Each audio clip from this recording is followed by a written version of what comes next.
Hello, my friends. Welcome back to Restricted Republic. My name is Justus, and I can't thank you enough for being here. And I truly mean that. There is so many more of you here now, and we can't thank you enough for everything that's transpired over the last 3 to 4 days as America has woken up to what we have been warning about for so very long, and that is now evident by all our platforms growing exponentially.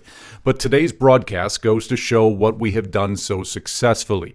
As the mainstream media has pointed the finger of blame squarely on Trump and all his associates, we only feel it fair that the finger of blame and the Capitol security breach be pointed in all the directions it so deserves. You see, there's information that is now coming to light that shows this was known about long before the event actually happened, and there was many failures to react.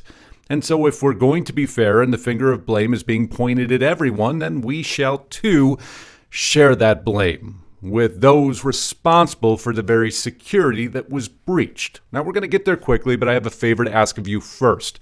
As you know, we are now in a new landscape, a new broadcasting landscape, a new social media landscape. Things are changing quickly. I'm going to share a couple screens with you here and ask a few favors. If you haven't gone over to Mayway and joined us there, please do. The platform for us has grown exponentially as voices are being silenced on other platforms across the board. We've also made a move over to Gab.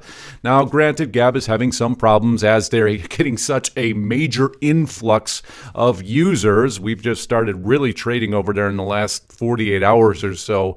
It's virtually impossible to use, but that doesn't mean you should stop trying. Anybody who gives up right now, you've seen what can happen. We've also started broadcasting on other platforms, and to say our success has been great would be an understatement. Views exceeding even what we're enjoying on other platforms almost immediately with a much lower subscriber base. That goes to tell you how some of these messages aren't being propagated out the way they should be. If you have joined us on Rumble, thank you so much. We can't tell you how much we appreciate that. And for those of you who have moved over now to Restricted Republic, the platform we own and control, beholden to no sponsors and no advertisers, we offered, and we're still offering, 14 days for free. Use discount code TRUMP at monthly checkout. You'll get $5 a month for the next year. We have now been blessed with thousands and thousands of folks moving over to the platform, and for that, we are grateful to each and every one of you because truth must prevail.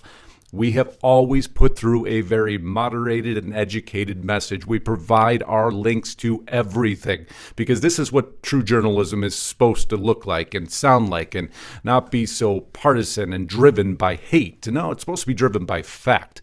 That's what journalists are supposed to do. And we're going to give you evidence of that today. And let's move into this broadcast as quick as we can as I'm reframing everything here. Yeah, you want the fancy little edits. You're not going to get them here because they're a waste of time because we're supposed to be fact-driven, not edit and prettying everything up. Lawmakers seethe as lines form to pass through House floor metal detectors. That's right. Now they have to go through metal detectors to get on the House floor. Also, by the way, you can't bring guns on the House floor anymore. You see how everything changes immediately after a major event. We've seen that in the past, haven't we? Multiple times with dire consequences. But let's get to the truth and reality, shall we? The New York Times posted an article the Capitol Police Chief says his pleas for backup were ignored by the Sergeant at Arms and the Pentagon. It's an auspicious statement. If you understand who the Sergeant at Arms reports to, you can start to piece together where I'm going to head with this broadcast rather quickly, but we'll read the opening couple paragraphs here. The outgoing head of the Capitol Police requested that D.C. National Guard units be placed on standby in case his small force was overwhelmed by violent protesters last Wednesday, but he was rebuffed by House and Senate security officials. Isn't that weird? And a top Pentagon commander, he said in an interview on Sunday, now, if you want me to believe for a moment that the House and Senate members didn't realize in a very polarized political environment with everything we've been seeing and all the protests that have been happening throughout the entire year, that they would have expected any different result, well, that's a little bit short-sighted. To not take appropriate precautions in any of these situations should be top of mind at all times. These are, after all, our elected representatives, correct? Well, it seems there was a major failure in that thought process, but I digress for a moment. We'll go back to the article. Capitol Police Chief Stephen Sun, who resigned under pressure last week, said he made the request 2 days before Wednesday's riot, after reviewing intelligence that indicated the demonstration would be larger and more violent than previously anticipated, and repeated his request as he watched the rioters attacking his office. Now, I don't want you to pick sides here for a moment. I just want you to stay kind of nonpartisan. There could be elements from either side in those protests. We've seen the intermingling of that all year long. So as a responsible government agency, would you not take the appropriate precautions to make sure everything does remain peaceful and those there who are trying to enjoy their constitutional right to peaceful protest are allowed to do so? Well, I guess not. Some of them were worried about basically what the optics would be and how it would look with a line of National Guard. Is that really what they were concerned about? But I digress again for a moment. Say Sergeant-at-Arms of the United States House of Representatives, just one Sergeant-at-Arms, there's one for the Senate also, is elected at the beginning by membership of the House. So normally, the person at top is the one responsible. But I guess that doesn't apply in politics now, does it? And obviously we know who controls the House. That's been readily apparent. But I digress. So the United States Capitol Police and the Police Board. This has had a lot of changeover lately as you see some new names on there. Timothy Blodgett, U.S. House of Representatives Acting Sergeant at Arms. And why is that new? Because the old Sergeant at Arms resigned. House Sergeant at Arms Paul Irving resigned Thursday over the pro-Trump riots that saw insurrectionists take control of the Capitol building, increasing the fallout directed at security personnel in charge of protecting the area. Of course, that was called for by, well, who would be considered, we're getting there quickly now, well, his boss, House Sergeant at Arms, to resign. Pelosi calls for Capitol Police Chief to follow suit, and some can throw some technicalities down on me and say she's not his boss. Well, I'll prove to you at the end of this broadcast when Nancy Pelosi has directed the Sergeant at Arms at the Capitol Police to do things in the past. And you'll start to be able to piece this together rather quickly. And so what is the mission of the Capitol Police? It is to protect the Congress, its members, employees, visitors, and facilities so it can fulfill its constitutional and legislative responsibilities in a safe, secure, and open environment. Well, that didn't really work out so well now, did it? But we're going to continue to point the finger of blame, so we'll move past this article really quickly here. Outgoing Capitol Police Chief, House and Senate security officials hamstrung efforts to call in the National Guard. Why would they do such a thing? 2 days before Congress was set to formalize President-elect Joe Biden's victory, Capitol Police Chief Stephen Sun was growing increasingly worried about the size of the pro-Trump crowds expected to stream into Washington in protest. And again, to be on the safe side, what did he do? He asked for help. Well, according to him, or he could just be covering his behind. But the Pentagon officials decided that they didn't like the optics very much.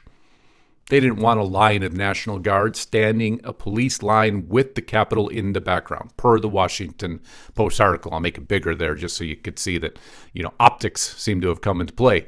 The situation is dire, they stated. Pentagon officials had emphasized let me just get this framed in for you there, have emphasized that the Capitol Police did not ask for D.C. Guard backup ahead of the event or request to put on a riot contingency plan and place the guardsmen at the ready, and then made an urgent request as rioters were about to breach the building. Well, that seems to be differing stories. Everybody seems to be covering their grand behinds through this. FBI and NYPD told Capitol Police about possibility of violence before riot, senior officials say. The FBI visited more than a dozen extremists before the rally last week to urge them not to travel to D.C. We know that because we saw the Proud Boys and Chairman Enrico Tarrio were banned from going to D.C. So I'm just validating the entire argument for you here, showing you that this was in progress well before this all happened. Airbnb is banning hate group members like the Proud Boys ahead of the presidential inauguration now. Well, they also banned them ahead of the riot, rally, whatever it turned out to be, again, insignificant because we have to follow the facts. We have to follow these facts. The previously unreported details undercut the assertion by a top FBI official that officials had no indication that violence was a possibility. Well, we've gone against that scenario now. If you heard that on your mainstream news, if you still dare watch it, of course not. And they added to the questions about what intelligence authorities had reviewed before the Capitol riot, which led to the death of an officer and 4 other people, including a rioter who was shot and killed by police. Social media is just part of a full intelligence picture. And while there was First Amendment protected activity on social media, that's the biggest joke I've ever heard, to include some people making threats to this point, investigators have not found that there was an organized plot to access the Capitol, a senior FBI official said. Well, now wait. The FBI knew days ahead. The FBI warned the Capitol Police. Allegedly, the Capitol Police had called for backup and was denied. Understanding now who the Capitol Police reports to, and I'll show you those exact members soon. It would be the most influential members of the House of Representatives and the Senate directly. But yet nobody's talking about them having any blame in this whatsoever, nor are we talking about this. Mayor Muriel Bowser. To be clear, the District of Columbia, Washington, D.C., is not requesting other federal law enforcement personnel and discourages any additional deployment without immediate notification to and consultation with MPD if such plans are underway. What is the title of this article? D.C. Mayor calls in National Guard for protests as Congress is expected to affirm Biden victory. This was ahead, again, of everything that happened. We'll just drop down in the article. According to a U.S. defense official, Bowser put in a request on New Year's Eve to have Guard members on the streets from January 5th to January 7th to help with protests. The official said the additional forces would be used for traffic control and other assistance, but would not be armed and would not be wearing body armor. Congress was at this time meeting to certify the Electoral College results. Some 340 D.C. National Guard members will be activated, with only about 115 on duty in the streets at any given time. Now, again, here's my problem. You already had intel from the FBI telling you things could get out of hand. In my opinion, this is a stand-down order. A letter was written from the office to Jeffrey Rosen, Ryan McCarthy, Chris Miller, again, saying we don't need any help. We got everything under control. Now, suddenly, America is supposed to believe that nobody's communicating with each other, and they had no heads-up notice at all. The question is then, and as it should be yours, why in so many ways did they stand down? Bowser to Department of Justice, Pentagon, D.C. isn't asking federal law enforcement to assist with protests. It's everywhere. Mainstream media published all this. It's just not being pieced together correctly.